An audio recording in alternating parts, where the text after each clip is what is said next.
She stood in the middle of a luxury boutique, holding a handbag that cost more than most people's monthly salary. The gold embroidery on the fabric, the intricate swirling pattern on the clasp, the tiny floral signature stitched into the lining. She had bought this exact bag 3 times already. It was her favorite. What she didn't know was that the girl who designed every single one of those patterns was the same girl she once called worthless, the same girl whose sketchbooks she threw into the trash, the same girl she had raised and destroyed. Her name was Layla, and she never forgot. Layla Hassan was 11 years old when her mother died.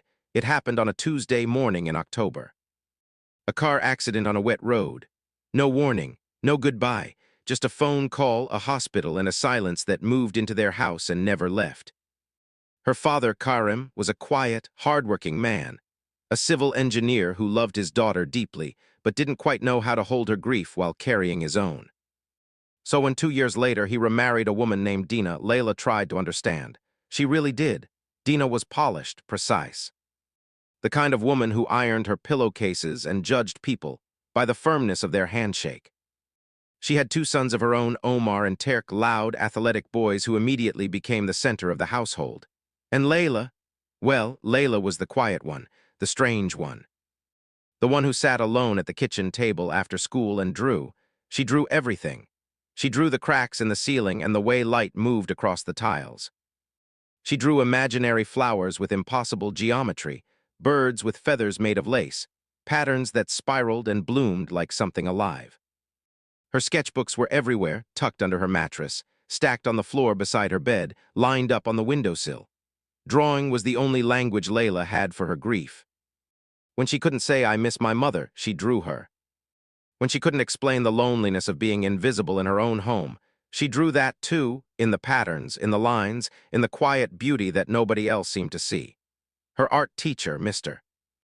Nassar, saw it though. He pulled her aside one afternoon after class, holding one of her sketchbook pages. His voice was low, like he was sharing a secret. "Layla," he said, "I've been teaching for 22 years. I have never seen a 14-year-old with a hand like yours. You have something. Don't let anyone take it from you." She went home that day feeling, for the first time in years, like she existed. She walked through the front door glowing. And she made the mistake of saying it out loud. "My art teacher said my drawings are special." Dina looked up from the magazine she was reading. She looked at Layla the way she always looked at her, like a problem she hadn't gotten around to solving yet. "Drawings," she repeated flatly. "Layla, drawings don't pay bills," Omar snorted from the couch. Terk laughed, and Karim, her father said nothing, just turned back to his newspaper. And something in Layla quietly broke. The years that followed were a slow, careful kind of cruelty. Dina never hit Layla. She was far too controlled for that. Instead, she chipped away, small comments, cold silences, the 1,000 tiny ways a person can make you feel like you don't belong in the space you're standing in. When Layla asked to take an art class, "We don't have money for hobbies." When Layla got top marks in her design module at school, Omar got into the football finals. That's something to celebrate. When Layla pinned her best drawings on the wall above her desk, Dina took them down while Layla was at school without a word, and replaced them with a motivational calendar she'd bought from a discount store. But the worst day, the day Layla never forgave, came when she was 16. She had spent 8 months on a collection, 43 pages of textile pattern designs. Intricate, layered, original work inspired by her late mother's embroidery, by Islamic geometry, by the architecture she saw on her walks home from school. She had plans to submit them to a young designers competition, the kind that came with a scholarship and a real chance at art school. She came home from school one afternoon to find her room smelling of cleaning spray, her desk wiped down, her shelves reorganized, and her sketchbooks, all of them gone. She stood very still for a long moment. Then she opened the kitchen bin. There they were, crumpled, coffee grounds on the cover, ruined. She found Dina in the living room, folding laundry with perfect, even folds. "My sketchbooks," Layla said. Her voice was barely above a whisper. "I cleaned your room," Dina said without looking up. "It was a disaster. You had paper everywhere. This house is not a storage unit." "Those were 8 months of work," Layla said. "I was going to enter a competition." "Layla," Dina's voice was final. "Bored done. I have asked you many times to focus on your studies, real subjects, not this. Doodling, you want to make something of your life, pick something real. Layla stood there. She felt something shift in her chest, not breaking this time, something harder, something that would take years to name. That night she rescued what pages she could from the bin. Smoothed them out, dried them, put them in a plastic sleeve. She told nobody. She cried once quietly, then stopped, and she made herself a promise. She applied for a scholarship through her school on her own, a vocational design program at a college in the city. She filled out every form herself. She got a part-time job at a print shop and saved every coin. When the acceptance letter arrived, she hid it in her shoe. At 18, she left. She said goodbye to her father. He hugged her and told her to call. He looked like he wanted to say something else, but he didn't. He never did. She did not say goodbye to Dina. The next 10 years were not easy. Nobody writes stories about the years that are just hard.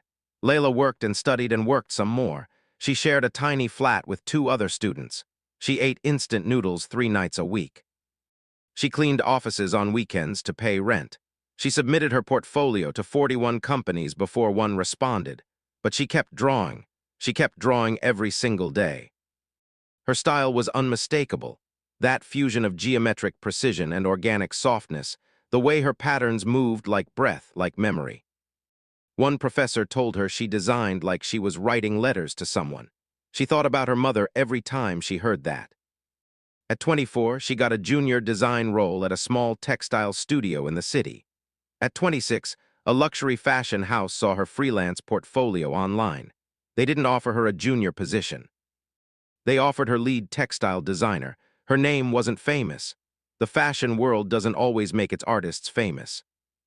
But her work was everywhere, on handbags, silk scarves, embroidered evening jackets, ceramic dinner sets sold in department stores across 3 continents. The brand she designed for Mason Setter had become the kind of name that women like Dina kept on their wish lists and saved up for and carried like a small trophy. Layla knew this. She had known for 2 years. She had seen Dina's social media profile, public, full of flat-lay photos of candles and perfume bottles, and eventually a Mason Setter handbag.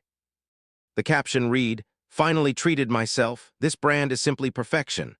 The bag in the photo was the Jardin d'Or collection. Layla had designed the pattern on it, 63 hours of work.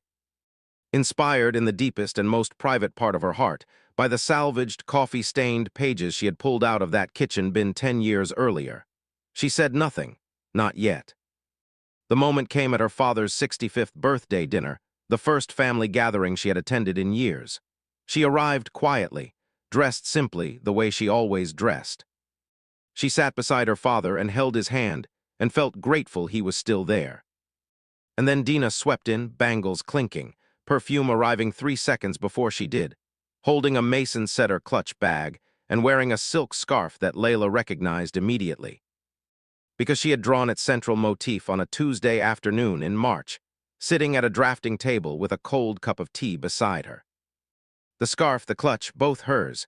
Dina greeted the room, kissed cheeks, laughed loudly. She noticed Layla and gave her the old look, the tolerant, slightly pitying smile. "Layla, you came. Are you still doing your design work?" "Yes," Layla said, "still doing that." "Lovely." Dina was already turning away. It was Layla's younger cousin Nadia who said it. Nadia, who had been following Layla's career for years and couldn't contain herself any longer.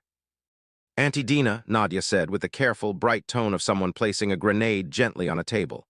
"You love Mason Setter, don't you?" Dina brightened. "Oh, I adore it." "The craftsmanship is just extraordinary, the scarf you're wearing," Nadia said, "and the clutch, those patterns." "Yes, beautiful, aren't they? Layla designed them." The room went very quiet.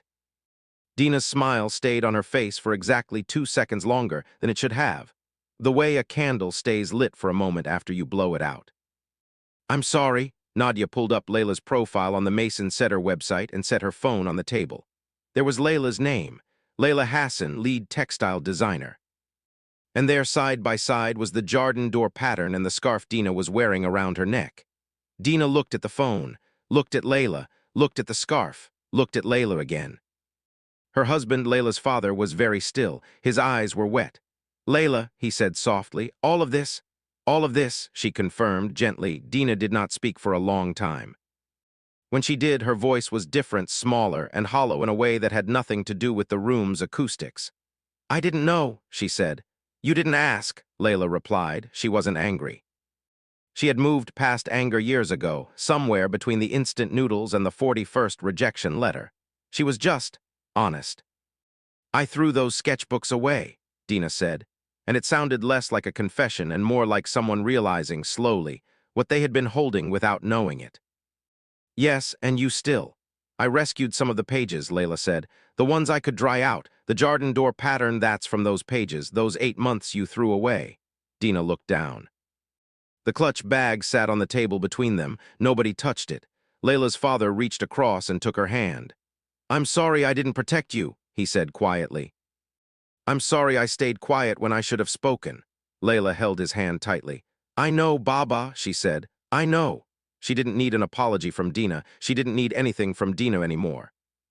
She had learned over 10 long years that her worth was never something Dina had the authority to grant or take away.